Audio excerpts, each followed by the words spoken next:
45 అధ్యాయం. అప్పుడు యోసేపు తన యొద్ద నిలిచిన వారందరి ఎదుట తన్ను తాను అణుచుకొన జాలక, నా యొద్ద నుండి ప్రతి మనుషుని వెలుపలికి పంపివేయడని బిగ్గరగా చెప్పాను. యోసేపు తన సహోదరులకు తన్ను తాను తెలియజేసుకున్నప్పుడు ఎవరునూ అతని యొద్ద నిలిచి ఉండలేదు. అతడు ఎలుగెత్తి ఏడవగా ఐగుప్తీయులను ఫరో ఇంటి వారును వినిరి. అప్పుడు యోసేపు, నేను యోసేపును, నా తండ్రి ఇంకా బ్రతికి ఉన్నాడా అని అడిగినప్పుడు అతని సహోదరులు అతని సముఖమందు తొందరపడి అతనికి ఉత్తరం ఇయ్యలేకపోయిరి.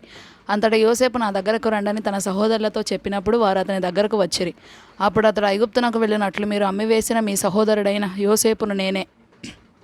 అయినను నేను ఇక్కడికి వచ్చినట్లు మీరు నన్ను అమ్మివేసినందుకు దుఃఖపడకుడి. అది మీకు సంతాపం పుట్టింపనీయకుడి. ప్రాణరక్షణ కొరకు దేవుడు మీకు ముందుగా నన్ను పంపించెను. 2 సంవత్సరముల నుండి కరువు దేశంలోనున్నది. సేద్యమైనను కోతైనను లేని సంవత్సరములు ఇంకా 5 వచ్చును. మిమ్మల్ని ఆశ్చర్యముగా రక్షించి దేశంలో మిమ్మల్ని శేషముగా నిలుపుటకును ప్రాణముతో కాపాడుటకును దేవుడు మీకు ముందుగా నన్ను పంపించెను. కాబట్టి దేవుడే గాని మీరు నన్ను ఇక్కడికి పంపలేదు. ఆయన నన్ను ఫరోకు తండ్రిగాను అతని ఇంటి వారికి అందరికీ ప్రభువుగాను ఐగుప్తు దేశం అంతటి మీద ఏలికగాను నియమించెను. మీరు త్వరగా నా తండ్రి యొద్దకు వెళ్ళి అతనితో, నీ కుమారుడైన యోసేపు దేవుడు నన్ను ఐగుప్తు దేశం అంతటికి ప్రభువుగా నియమించెను.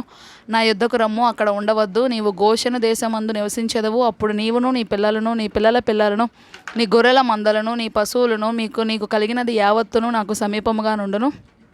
ఇకను 5 కరువు సంవత్సరములు వచ్చును గనుక నీకును నీ ఇంటి వారికి నీకు కలిగినదంతటికి పేదరికము రాకుండా అక్కడ నిన్ను పోషించదని అన్నాడని చెప్పుడి. ఇదిగో మీతో మాట్లాడుచున్నది నా నోరే అని మీ కన్నులను నా తమ్ముడు అయిన బెన్యామీను కన్నులను చూచుచున్నవి. ఐగుప్తులో నాకు కలిగిన సమస్త ఘనతను మీరు చూచినది యావత్తు నా తండ్రికి తెలియజేసి త్వరగా నా తండ్రిని ఇక్కడికి తీసుకొని రండని తన సహోదరులతో చెప్పి తన తమ్ముడైన బెన్యామీను మెడ మీద పడి ఏడ్చెను.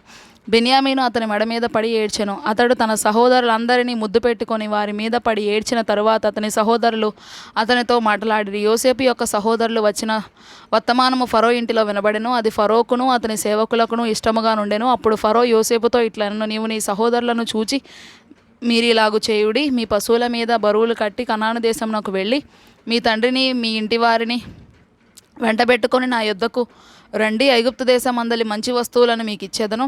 ఈ దేశము యొక్క సారమును మీరు అనుభవించెదరు. నీకు ఆజ్ఞ అయినది కదా, దీని చేయుడి. మీ పిల్లల కొరకును మీ భార్యల కొరకును ఐగుప్తులో నుండి బండ్లను తీసుకొని పోయి మీ తండ్రిని వెంటబెట్టుకొని రండి.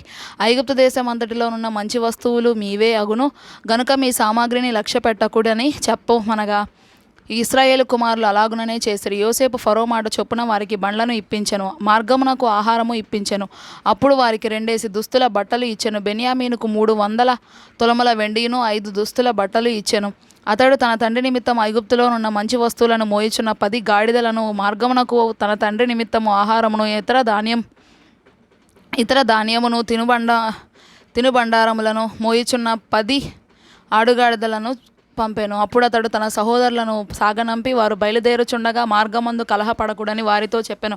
వారు ఐగుప్తు నుండి బయలుదేరి కనాను దేశమునకు తన తండ్రి అయిన యాకోబునొద్దకు వచ్చి, యోసేపు ఇంకా బ్రతికి ఉండి ఐగుప్తు దేశం అంతటిని ఏలుచున్నాడని అతనికి తెలియజేసిరి. అయితే అతడు వారి మాట నమ్మలేదు గనుక అతడు నిశ్చేష్టుడాయెను. అప్పుడు వారు యోసేపు తమతో చెప్పిన మాటలన్నిటినీ అతనితో చెప్పిరి. అప్పుడు అతడు తన్ను ఎక్కించుకొని పోవుటకు యోసేపు పంపిన బండ్లు చూచినప్పుడు వారి తండ్రి అయిన యాకోబు ప్రాణము తెప్పరిల్లెను. అప్పుడు ఇశ్రాయేలు, ఇంతే చాలు, నా కుమారుడైన యోసేపు ఇంకా బ్రతికి ఉన్నాడు. నేను చావక మునుపు వెళ్ళి అతని చూచేదనని చెప్పాను.